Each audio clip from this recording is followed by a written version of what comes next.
Good morning, all of you. In last lecture, we started the astringent point and discuss about the what is pale catechu, what is black catechu. Black catechu is also called as Katha and uh, pale catechu is also called as a camber catechu. Difference between both and uses and identification test of the both the catechu, black catechu as well as camber catechu. Okay. Now next point from this chapter is drugs acting on central nervous system. Drugs acting on central nervous system. Okay. जो nervous system होती है drugs acting on nervous system, जो nervous system होती है वो to types में divide की जाती हैं। एनाटॉमिकली अगर हम देखें तो ह्यूमन की जो नर्वस सिस्टम होती है उसको टू टाइप्स में डिवाइड किया जाता है। First type is central nervous system and second type is peripheral nervous system. Okay, जो पेरिफेरल नर्वस सिस्टम होती है वो फर्दर टू टाइप्स में डिवाइड होती है, afferent nervous system and efferent nervous system. Okay, afferent nervous system and efferent nervous system. जो efferent nervous system है वो फर्दर टू टाइप्स में डिवाइड होती है, ऑटोनोमिक और involuntary nervous system and somatic voluntary nervous systems. जो भी हमारे इनवॉलेंटरी फंक्शंस होते हैं, जो हमारे इशारों पे नहीं चलते, लाइक जो ब्लड प्रेशर होता है या फिर जो हार्ट का पंपिंग होता है, किडनी का जो फंक्शन होता है वो हम चलाते हैं तभी चलता है क्या, लाइक हम जब सोते हैं तब भी हमारा हार्ट शुरू होता है, मीन्स चालू ही रहता है, वो कभी बंद नहीं होता। ठीक है, ब्लड का जो फ्लो होता है, ब्लड का जो भी फ्लो होता है वो हमारे कंट्रोल में नहीं रहता, वो कौन कंट्रोल करता है, इनवॉलेंटरी है, हम उसको कंट्रोल नहीं करते। ठीक है, तो ऐसे जो भी फंक्शंस होते हैं जो हम कंट्रोल नहीं करते वो अपने आप कंट्रोल होते हैं। लाइक जो भी हमारे बॉडी में सिक्रीशंस होते हैं, जो भी हमारे बॉडी में सिक्रीशंस होते हैं उसको हम कंट्रोल नहीं करते, या फिर हम नहीं बोलते उनको कि अभी सिक्रेट हो, बाद में सिक्रेट मत होना, या फिर बाद में सिक्रेट हो, अभी सिक्रेट मत होना। तो ये जो भी फंक्शंस होते हैं जो इनवॉलेंटरी होते हैं, हम जिनको कंट्रोल नहीं कर सकते, ऐसे जो भी फंक्शंस होते हैं उसको बोलते हैं हम एटोनॉमिक नर्वस सिस्टम। ओके, ऐसे फंक्शंस को कंट्रोल करने वाली जो सिस्टम होती है उसको बोलते हैं ऑटोनॉमिक नर्वस सिस्टम। सोमैटिक क्या होते हैं, वॉलेंटरी फंक्शंस। लाइक अभी मुझे बात करनी है तो मैं मेरे हिसाब से कर सकती हूँ, मुझे बात नहीं करनी है तो मैं नहीं करूँगी, ये क्या हुआ, वॉलेंटरी फंक्शन हुआ। ठीक है, देन मुझे अभी सोना है या फिर मुझे कुछ काम करना है तो मुझे करना है, या मीन्स क्या, वॉलेंटरी है, मुझे करना होगा तो करूँगी, नहीं करना होगा तो नहीं करूँगी। ठीक है, तो ये जो भी बातें हैं जो वॉलेंटरी होती हैं, हमें पसंद है तो हम करते हैं, हमें नहीं पसंद है तो हम नहीं करते, ऐसे जो भी फंक्शंस होते हैं बॉडी के उसको बोलते हैं सोमैटिक या फिर वॉलेंटरी फंक्शंस, या फिर वॉलेंटरी फंक्शंस या फिर voluntary system. Okay, then autonomic nervous system जो होती है, इनवॉलेंटरी नर्वस सिस्टम, ओके, उसको फर्दर टू टाइप्स में डिवाइड किया जाता है। सब टाइप्स हम बोल सकते हैं, sympathetic nervous system and parasympathetic nervous system. Okay, sympathetic nervous system जो होती है वो स्टिमुलेटरी, एड्रेनर्जिक एंड टोरैकुलम्बर होती है। देन पैरासिम्पैथेटिक नर्वस सिस्टम जो होती है वो क्रैनियोसैक्रल होती है। देन इनहिबिटरी होती है एंड कोलिनर्जिक होती है। ठीक है, now drugs acting on autonomic nervous system, जो ऑटोनॉमिक नर्वस सिस्टम है उस पर एक्ट होने वाले ड्रग्स कौन से हैं, या फिर पेरिफेरल नर्वस सिस्टम जो है उस पर एक्ट होने वाले ड्रग्स कौन से हैं वो हमें देखने हैं। The vegetative functions of the body are controlled by the autonomic nervous systems. It is means जो भी ब्रेन के अलावा जो भी ब्रेन और स्पाइनल कॉर्ड जो होती है उतना जो पार्ट होता है वो सेंट्रल नर्वस सिस्टम में आता है। ब्रेन और स्पाइनल कॉर्ड ये जो पार्ट है ये सेंट्रल नर्वस सिस्टम में आता है, और ब्रेन और स्पाइनल कॉर्ड को अगर हम छोड़ दें तो उसके अलावा जो भी फंक्शंस होते हैं बॉडी के वो सब ऑटोनॉमिक नर्वस सिस्टम कंट्रोल करती है या फिर पेरिफेरल नर्वस सिस्टम कंट्रोल करती है। Okay, now autonomic nervous system control करती है बॉडी के जो भी वेजिटेटिव फंक्शंस होते हैं other than brain and spinal cord. It is also considered as a autonomic nervous system and controls the functions like हमारा रेस्पिरेशन, हमारे बॉडी का ब्लड सर्कुलेशन, हमारा डाइजेशन, हमारा maintenance of the body temperature. Then ये जो भी functions है, respiration means हमारा जो भी ब्रीदिंग होता है, इनहेलेशन एंड ब्रीदिंग को छोड़ना, ब्रीदिंग को लेना, जो भी रेस्पिरेशन होता है हमारा, वो सब ऑटोनॉमिक नर्वस सिस्टम कंट्रोल करती है। सर्कुलेशन जो है, ब्लड का फ्लो कितना होना चाहिए, ब्लड सर्कुलेशन कितना होना चाहिए, जो भी सर्कुलेशन है हमारी बॉडी में वो भी ऑटोनॉमिक नर्वस सिस्टम कंट्रोल करती है।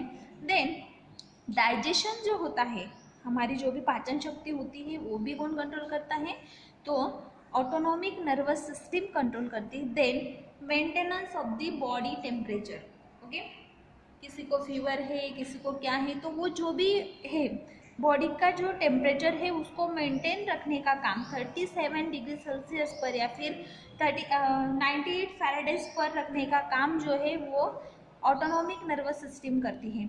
On the basis of anatomy, anatomy के बेसिस पर अगर हम देखें तो physiology, anatomy and physiology it is categorise as, जो भी ऑटोनॉमिक नर्वस सिस्टम है, अगर हम एनाटॉमी और फिजियोलॉजी के बेसिस पर अगर हम देखें तो उसको हम 2 टाइप्स में कैटेगराइज करते हैं। Autonomic nervous system can be categorise in 2 types, okay. तो ऑटोनॉमिक नर्वस सिस्टम क्या है, तो पहले हमने देखा नर्वस सिस्टम के 2 पार्ट्स है, सेंट्रल एंड पेरिफेरल। पेरिफेरल के 2 पार्ट्स है, एफरंट एंड इफरंट। इफरंट के 2 पार्ट्स है, ऑटोनॉमिक एंड सोमैटिक। उसमें से हम ऑटोनॉमिक नर्वस सिस्टम देख रहे हैं। Autonomic nervous system means involuntary nervous system, okay. तो इनवॉलेंटरी नर्वस सिस्टम जो है, एनाटॉमी और फिजियोलॉजिकली अगर हम देखें तो उसको हम 2 टाइप्स में डिवाइड करते हैं, सिंपैथेटिक नर्वस सिस्टम और पैरासिम्पैथेटिक नर्वस सिस्टम। जो सिंपैथेटिक नर्वस सिस्टम है उसको हम थोरिया कोलुम्बर भी बोलते हैं, और जो पैरासिम्पैथेटिक नर्वस सिस्टम है उसको हम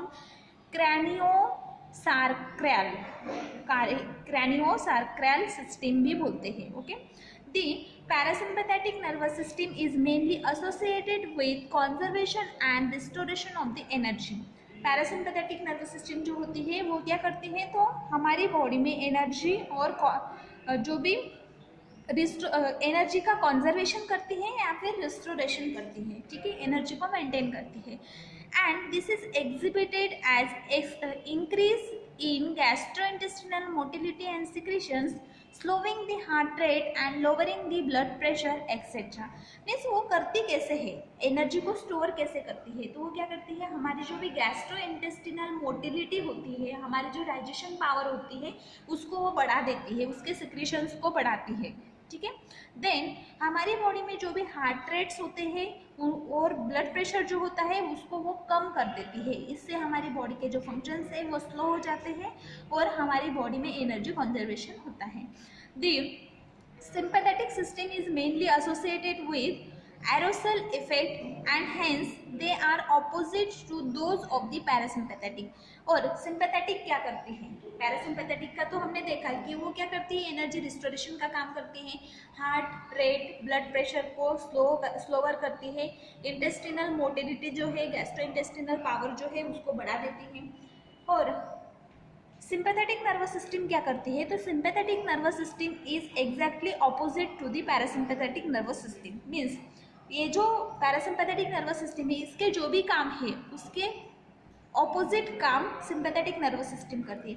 this effects are exhibited as increase in heart rate. Means sympathetic system में क्या होता है, हार्ट रेट इंक्रीज होता है, ब्लड प्रेशर इंक्रीज होता है, शुगर लेवल इंक्रीज होती है, और जो भी वैस्कुलर इफेक्ट्स होते हैं वो डिक्रीज होते हैं। Means gastro intestinal motility decrease हो जाएगी, ठीक है। वैस्कुलर इफेक्ट्स जो होते हैं वो भी इंक्रीज हो जाते हैं। Means sympathetic and parasympathetic both systems are opposite to each other, ठीक है। सिंपैथेटिक सिस्टम पैरासिम्पैथेटिक के अपोजिट है और पैरासिम्पैथेटिक सिस्टम सिंपैथेटिक सिस्टम के ऑपोजिट है। Both systems are opposite to each other. दोनों के जो भी फंक्शंस होते हैं या फिर जो भी इफेक्ट्स होते हैं वो अपोजिट है, ठीक है। पैरासिम्पैथेटिक सिस्टम में blood pressure, heart rate lower होता है तो सिंपैथेटिक में वो बढ़ जाता है। शुगर लेवल इसमें लोअर होती है तो सिंपैथेटिक में वो बढ़ जाती है, ठीक है। तो दोनों के जो फंक्शंस होते हैं या फिर दोनों के जो इफेक्ट्स होते हैं वो अपोजिट होते हैं। Acetylcholine is the chemical transmitter which is release due to stimulation of the parasympathetic nervous system. It is also the transmitter at the ganglion in sympathetic and parasympathetic system at neuromuscular junction of skeletal muscles, preganglionic sympathetic nerve endings and some functions within the central nervous systems. In parasympathetic nervous system, the stimulation of the acetylcholine is occur. Acetylcholine is the chemical transmitter, neuro transmitter हम जिसको बोलेंगे, chemical transmitter है, chemical neuro transmitter है acetylcholine, जो parasympathetic nervous system में stimulate हो जाता है, उसका सिक्रेशन ज़्यादा होता है, ठीक है। वो कहाँ पे सिक्रेट होता है, तो ये जो ट्रांसमीटर है ये गैंग्लियंस में सिक्रेट होता है, sympathetic and parasympathetic both system के। देन न्यूरोमस्कुलर जंक्शंस जो होते हैं स्केलेटल मसल्स में, pre ganglionic sympathetic system nerve endings में, तो या फिर सेंट्रल नर्वस सिस्टम में, तो यहाँ पे ये जो एसिटिलकोलिन होता है ये सीक्रेट होता है। Acetylcholine is the chemical neurotransmitter which is stimulate in parasympathetic nervous system. Now next point is, on the other hand the chemical transmitter released at post ganglionic sympathetic nerve in noradrenaline। अगर हम other hand देखें, like हमने देखा कि parasympathetic nervous system में acetylcholine ज़्यादा secret होता है, वैसे ही सिंपैथेटिक नर्वस सिस्टम में एड्रेनालिन ज़्यादा सीक्रेट होता है, ठीक है। Adrenaline also the neurotransmitter, chemical neurotransmitter which is secreted in post ganglionic nerves, okay. दोनों में अगर हम डिफरेंस देखें तो पैरासिम्पैथेटिक नर्वस सिस्टम जो है उसमें एसिटिलकोलिन ज़्यादा सीक्रेट होता है और वो प्री गैंग्लियोनिक नर्व्स में सीक्रेट होता है, और जो सिंपैथेटिक नर्वस सिस्टम है उसमें adrenaline and nor adrenaline secret होता है ज़्यादा अमाउंट में, एक्सेस अमाउंट में, और वो पोस्ट गैंग्लियोनिक नर्व्स में सीक्रेट होता है। Hence the stimulant activity of parasympathetic nerve systems occur by acetylcholine and is called as cholinergic activities, okay। Acetylcholine के स्टिमुलेशन से जो भी पैरासिम्पैथेटिक नर्वस सिस्टम में चेंजेस होते हैं उसको हम बोलते हैं cholinergic activities, okay. Parasympathetic nervous system में स्टिमुलेशन ऑफ द एसिटिलकोलिन से जो भी चेंजेस होते हैं, एसिटिलकोलिन बढ़ जाने से जो भी चेंजेस हमारी बॉडी में होंगे उसको हम बोलेंगे कोलिनर्जिक एक्टिविटीज, ओके। देन अगर स्टिमुलेशन ऑफ द एड्रेनालिन और नॉर एड्रेनालिन दोनों में से किसी का भी अगर सिक्रेशन बढ़ जाता है और उसकी वजह से अगर हमारी बॉडी में कुछ चेंजेस होते हैं, कुछ एक्टिविटीज़ होती है, कुछ इफेक्ट्स होते हैं, तो उसको हम बोलेंगे एड्रेनर्जिक एक्टिविटी, ठीक है। Parasympathetic nervous system cholinergic activities due to the acetylcholine secretion, and sympathetic nervous system adrenaline or noradrenaline secretion and adrenergic activities, okay. Then the drugs having stimulation or inhibitory activity on acetylcholine or noradrenaline produce a physiological response. Following table show the type of such activities, the consequent sources of natural drugs eliciting such type of responses, okay. Means stimulation or inhibitory activity of the acetylcholine or noradrenaline, okay. Means acetylcholine से जो भी चीज़ें activities है वो कैसे बढ़ती है या फिर कौन से इससे क्या बढ़ता है, कौन से एक्टिविटी बढ़ती है, वो सब हम इस चार्ट में देखने वाले हैं, okay. Adrenaline like drugs means adrenaline के जैसे एक्ट होने वाले जो ड्रग्स है उसको हम बोलेंगे एड्रेनर्जिक ड्रग्स, ठीक है। क्या देख रहे हैं हम, ऐसे ड्रग्स जो एड्रेनालिन जैसी एक्शन प्रोड्यूस करते हैं, ओके, उसको हम बोलेंगे एड्रेनर्जिक ड्रग्स। उसमें आता है ephedrine. Ephedrine, which is obtained from the stem of Ephedra species, which is the adrenergic drug. Okay. Now second point is antagonist of the adrenaline. Antagonist of the adrenaline means cholinergic drug. Okay. Antagonist means adrenaline से जो भी activities होगी या फिर जो भी effects adrenaline show करेगा उस एक्टिविटी को काउंटर एक्ट करने वाला जो ड्रग्स होगा या फिर उस एक्टिविटी को प्रिवेंट करने वाला जो ड्रग होगा उसको बोलेंगे हम antagonist of the adrenaline. Adrenaline के इफेक्ट को स्टॉप करने वाला ड्रग्स, प्रिवेंट करने वाला drug. Okay. इर्गोट alkaloids from the sclerotium और claviceps purpurea is act like the antagonist of the adrenaline. Okay. ergot alkaloid जो है claviceps purpurea and sclerotia purpurea से मिलने वाला ergot alkaloid जो है वो antagonist of the adrenaline activity produce करता है. Then next drug is acetylcholine like drugs. acetylcholine की जैसे एक्शन प्रोड्यूस करने वाले ड्रग्स. तो इसमें 3 ड्रग्स आते हैं. First arecoline from seeds of areca catechu. Areca catechu से मिलने वाला जो ड्रग है एरोकोलिन, उसमें एसिटिलकोलिन जैसे एक्टिविटी है उसको हम बोलेंगे कोलिनर्जिक ड्रग्स. जो drugs acetylcholine like activities show करते हैं उसको हम बोलते हैं cholinergic drugs. First drug is arecoline. Second drug is pilocarpine. Which is obtained from the leaves of Pilocarpus microphyllus. Third drug is physostigmine, which is obtained from the Physostigmum venenosum. Okay.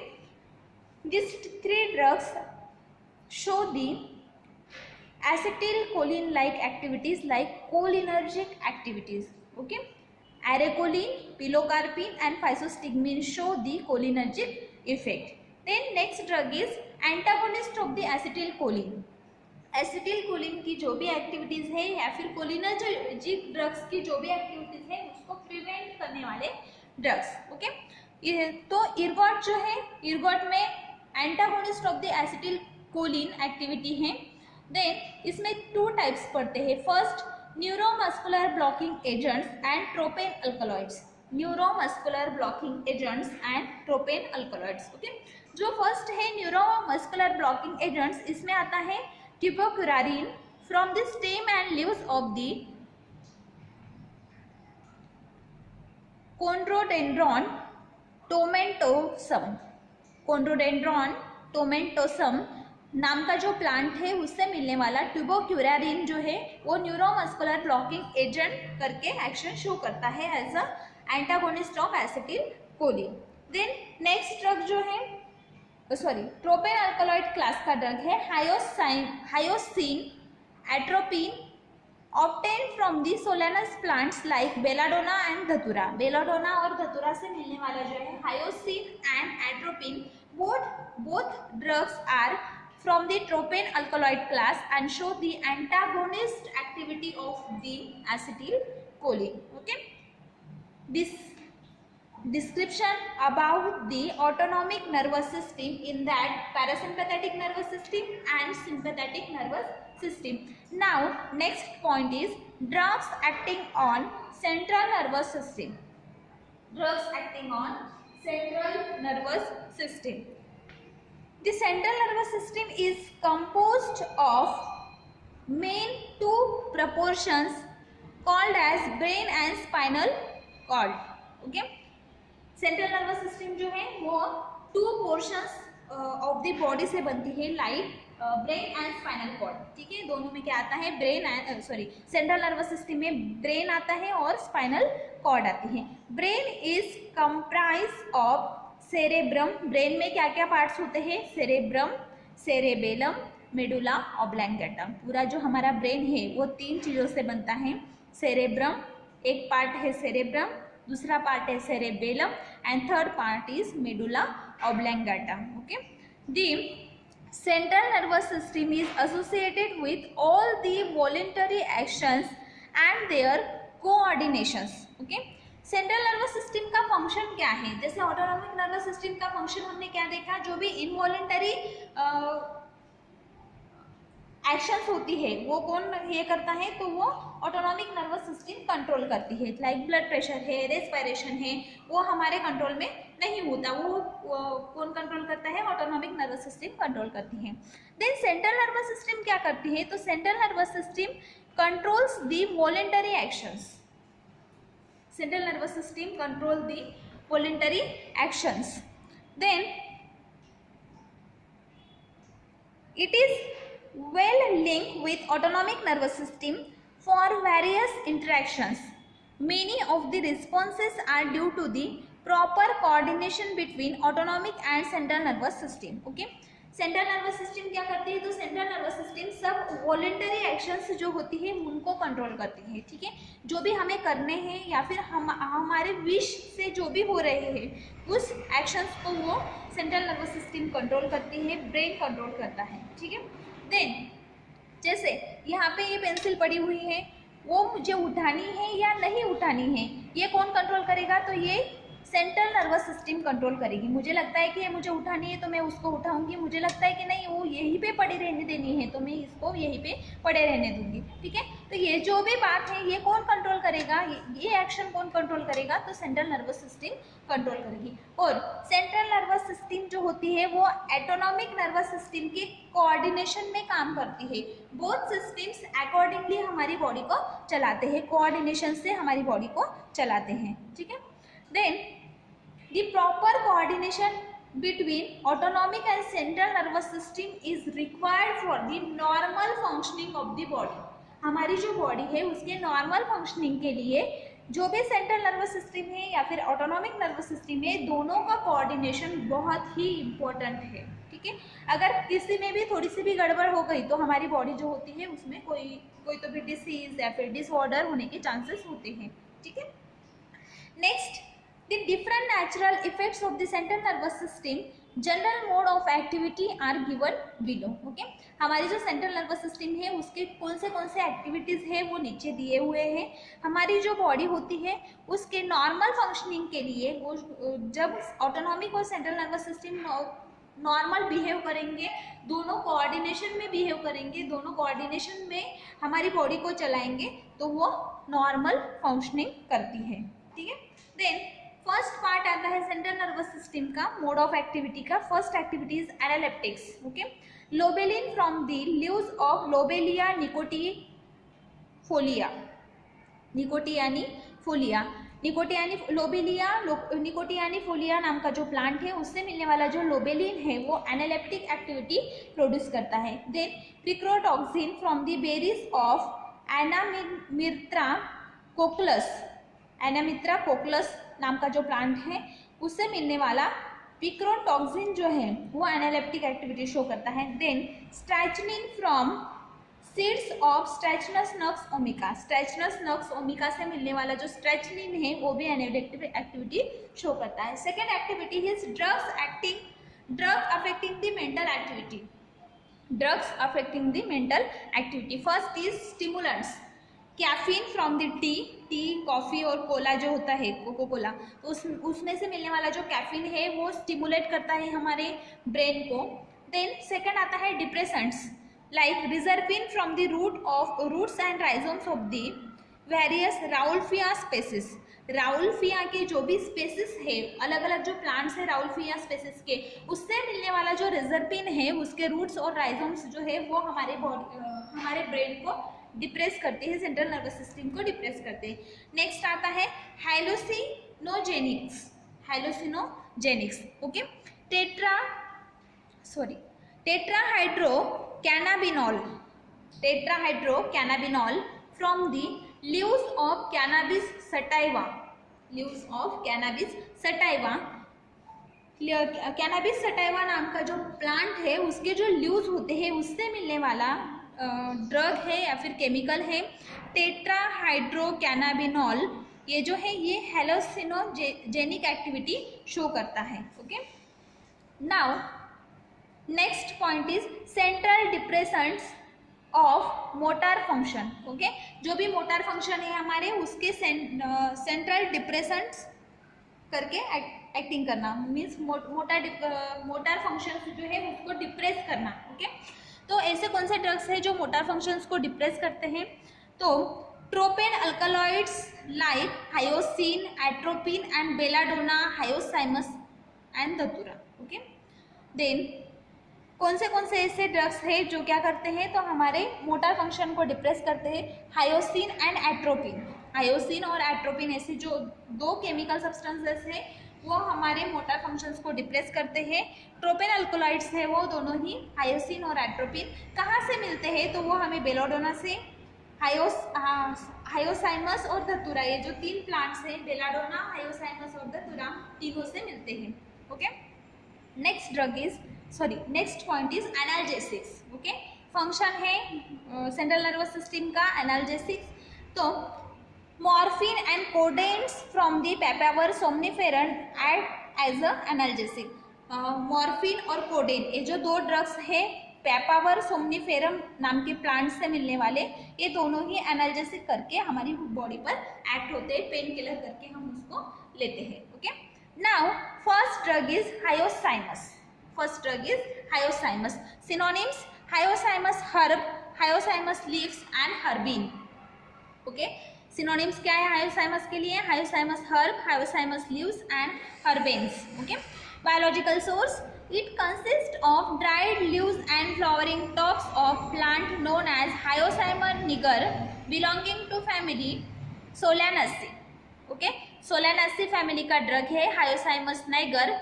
उससे मिलने वाला उसके जो leaves होते हैं या फिर flowering tops होते हैं उस प्लांट के, उसको हम हायोसाइमस करके यूज करते हैं। इसमें कौन से केमिकल कॉन्स्टिट्यूएंट प्रेजेंट है? तो इसमें more than 0.05% total alkaloids present होते हैं, उसको हम हायोसाइमिन बोलते हैं। ठीक है, अल्कोलॉइड्स इसमें प्रेजेंट है, hyoscyamine alkaloids. Okay, geographical distribution क्या है? तो it is found in Hyoscyamus found in England, Germany, Hungary and Russia and India. Okay, 5 जो देश है उसमें वो आते हैं, England, Germany, Hungary and Russia, India. Okay, it is annual और biennial plant. Okay, annual plant भी हो सकता है, साल भर भी हम उसको लगा सकते हैं, या फिर बाइनियल साल में 2 बार उसको हम लगा सकते हैं, रब्बी और खरीफ ईल्ड में। ठीक है, बाइनियल प्लांट।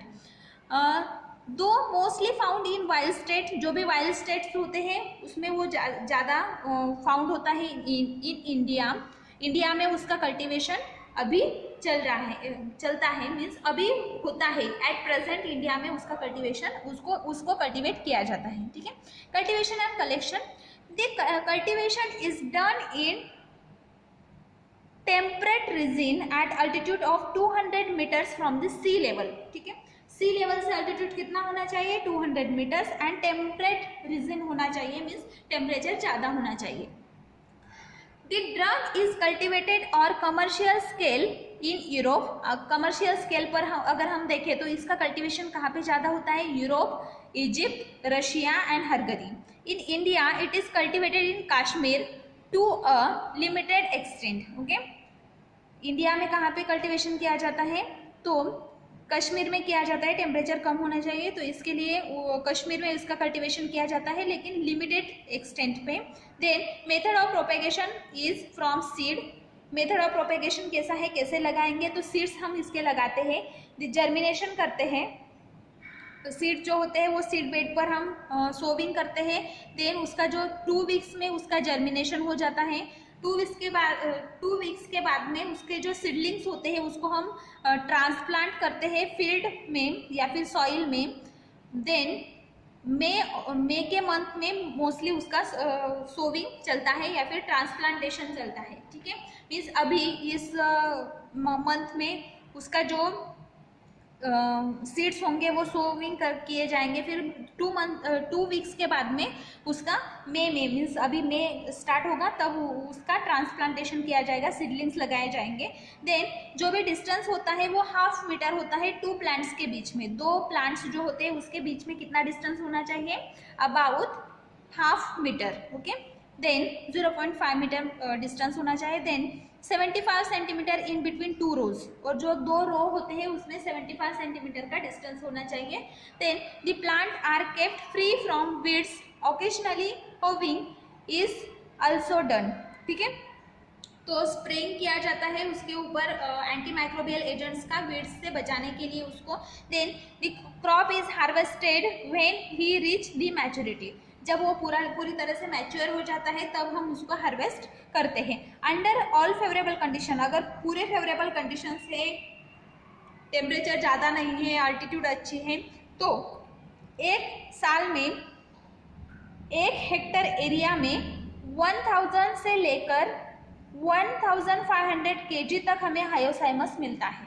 ठीक है, कितना, 1000 से लेकर 1500 kg तक हमें 1000 किलोग्राम से लेकर 1500 किलोग्राम तक हमें क्या मिलता है, हायोसाइमस के लीव्स या फिर फ्लावरिंग स्टॉक एक प्लांट से मिलते हैं, सॉरी 1 हेक्टर प्लांट्स से मिलते हैं। ओके, ऑर्गेनोलेप्टिक कैरेक्टरिस्टिक्स क्या है हायोसाइमस के, लीव्स जो होते हैं वो ग्रेइश ग्रे होते हैं आफ्टर ड्राइंग, या फिर पेल ग्रीन कलर के होते हैं। ठीक है, पेल ग्रीन या फिर ग्रेइश ग्रीन। देन ऑर्डर कैसा है, नन। टेस्ट कैसी है, इंटेंसली बिटर, बहुत बिटर होता है हायोसाइमस।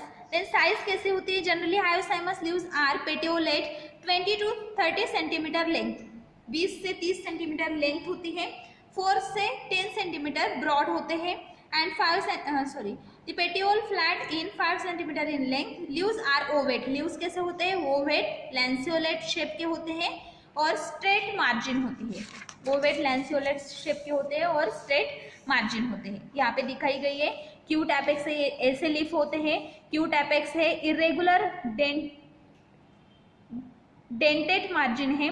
ओके, मीन्स हमारे लीफ की मार्जिन कैसे होते हैं, स्ट्रेट होती है, तो वो डेंटेड है। ठीक है, ब्रॉड, जो बीच की जो मार्जिन है वो ब्रॉड है। देन इक्वल बेस है, बेस कैसा है, इक्वल है। ठीक है, देन केमिकल कॉन्स्टिट्यूएंट कौन से प्रेजेंट है हायोसाइमस में, hyoscyamus leaves contains 0.05 to 0.15% alkaloids. ठीक है, 0.05 to 0.15% अल्कोलाइड्स इसमें प्रेजेंट होते हैं। कौन से अल्कोलाइड्स हैं, हायोसाइमिन and hyoscyamus, sorry हायोसाइमिन and hyoscine. Hyoscine जो है उसको हम स्कोपोलामाइन भी बोलते हैं। ठीक है, then atropine, 3 alkaloids are present, hyoscyamine, hyoscine and atropine. Hyoscine को हम स्कोपोलामाइन भी बोलते हैं। Hyoscyamine is the chief active constituent, hyoscyamine बहुत ज़्यादा प्रेजेंट होता है, चीप एक्टिव कॉन्स्टिट्यूएंट है। The petiole appears to contain more alkaloids than the stem and lamella, जो पेटियोल होते हैं उसमें ज़्यादा अल्कोलॉइड्स होते हैं as compare to stem and lamella. Okay, hyoscyamine और atropine is N Easter of tropic acid and tropine. Okay, hyoscyamine और atropine जो है वो क्या है, ester of tropic acid and tropane. Then racemic form of hyoscyamine is atropine, means hyoscyamine का ही racemic form क्या है, एट्रोपिन है, मीन्स दो both are same, hyoscyamine and atropine are same. जो चेंजेस होते हैं उसमें थोड़े पार लाइक उसका क्या बोलते हैं हम, हाइड्रोलाइसिस होता है या फिर ईस्टर जो है वो अलग फॉर्म में आ जाता है, तो वो क्या हो जाते हैं, चेंज हो जाते हैं, हायोसाइमिन का एट्रोपिन, एट्रोपिन का hyoscyamine, ester of tropic acid and tropane. Okay, the optical activity of alkaloids are more active than their corresponding racemic forms. जो ऑप्टिकल एक्टिविटी ऑफ अल्कोलॉइड्स है वो मोर एक्टिव होते हैं as compare to the racemic forms. Racemic forms जो होते हैं वो इतने एक्टिव नहीं होते, वो जो ऑप्टिकली एक्टिव जो होते हैं अल्कोलॉइड्स वो ज़्यादा एक्टिव होते हैं। ठीक है, यूजेस कौन से हैं, it is use to counteract the griping due to the purgatives, as also to relieve the spasm of the urinary tract. Purgative करके भी एक्ट होता है, यूरिनरी ट्रैक्ट जो है उसमें से स्पाज्म कम करने के लिए भी एक्ट होता है। देन सिडेटिव करके एक्ट होता है, मीन्स जो सेंट्रल नर्वस सिस्टम होती है उसको डिप्रेस करता है। Salivary secretions use to check the salivary secretions, salivary secretions जो होते हैं उनको चेक करने के लिए एज ए सेडेटिव ये यूज किया जाता है। It is an expectorant too, expectorant activity होती है, जो भी कफ होता है उसको रिलीव करने में ये हेल्पफुल है। Then anti spasmodic and anti asthmatic action, ठीक है, हमारी जो रेस्पिरेटरी सिस्टम होती है उसको भी ये कंट्रोल करता है, एंटी एस्थमेटिक एक्शन शो करता है और एंटी स्पाज्मोटिक एक्शन शो करता है, हमारे मसल्स के जो भी फंक्शंस होते हैं उसको भी कंट्रोल करता है, ठीक है। देन सब्स्टिट्यूएंट्स कौन से हैं, हायोसिन जो है, हायोसामाइन, हायोसाइमस जो है उसमें कौन से सब्स्टिट्यूएंट्स यूज किए जाते हैं, तो इजिप्शियन हर्बेन जो है वो इसमें मिलाया जाता है। वो कहाँ से मिलता है, तो वो ड्राइड लीव्स और फ्लावरिंग टॉप्स ऑफ हायोसाइमस म्यूटिकस नाम का जो पेड़ है, सोलानेसी फैमिली का ही है, उससे मिलने वाला जो इजिप्शियन हर्बेन है उसको हायोसाइमस में एज अ एडल्ट्रेंट या फिर सब्स्टिट्यूएंट मिला जाता है। सिमिलर है, लेकिन उसमें जो ये जो प्लांट है ये कहाँ पे आता है ज़्यादा, तो सैंडी डिस्ट्रिक्ट में आता है, grown in Sandy district of Egypt में ये आता है। और इसमें जो अल्कलॉइड्स है, टोटल अल्कलॉइड्स वो 0.7 to 1.5% है। देन हायोसाइमिन 75% है, अल्कलॉइड्स आर एट्रोपिन 15% है and small quantity of nor atropine and nor hyoscine भी इसमें प्रेजेंट है, ठीक है। इसमें भी कुछ केमिकल कॉन्स्टिट्यूएंट प्रेजेंट है, इसलिए ये एज अ सब्स्टिट्यूएंट ऐड किया जाता है, ठीक है, not a adulterant. As a substituent ये जो ड्रग है ये हायोसाइमस में ऐड किया जाता है। नेक्स्ट जो है ड्रग धतूरा, वो हम नेक्स्ट लेक्चर में देखेंगे फ्रॉम दिस कैटेगरी।